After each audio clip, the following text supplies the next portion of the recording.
Mga boss, Martin Romualdez na isipagpatuloy mga nasimulan ni PBBM, tatakbong presidente sa 2028. Ang taas ng ambisyon ng taong ito mga boss. Kahit noong siya ay naging Speaker of the House pa lang mga boss, ang taas ng ambisyon niya. Talo pa niya yung presidente. Ang ano dyan mga boss ay sinasabing nilabas yun ni VP Inday Sara mga boss no, na 2 tao lang ang may hawak sa budget ng bansang Pilipinas. Yan ay si Speaker Martin Romualdez at si Saldico.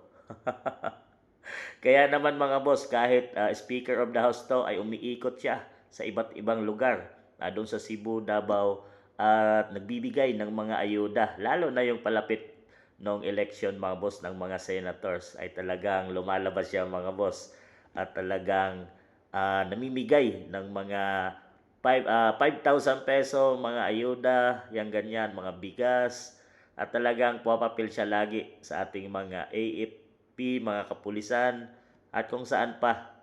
Parang trabaho ng presidente ay ginagawa niya na talaga.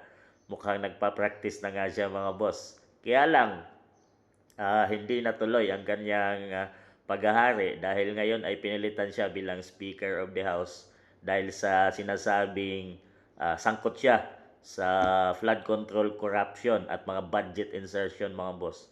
Ayon yan sa video statement na nilabas ni Saldico na kanyang kakampi mga boss. At syempre, siya yung leader dahil siya lang naman ang kumuha kay Saldico mga boss. Talagang grabe.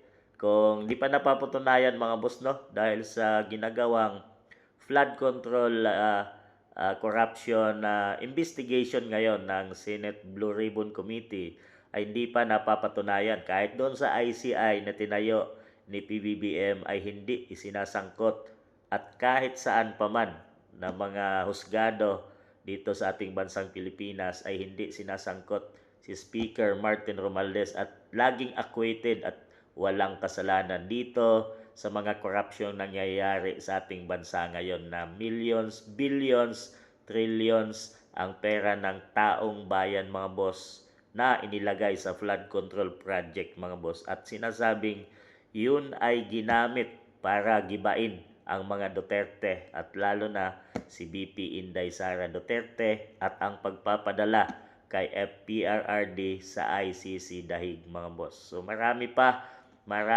pang mga pera ng taong bayan ang sinasabing nawaldas mga boss para lang sa ambisyon ni Speaker Martin Romualdez. Pero ano nga ba ang ipagpapatuloy niya sa mga nagawa ni PBBM kung sakaling tatakbo siya at iboboto natin sa 2028 mga boss?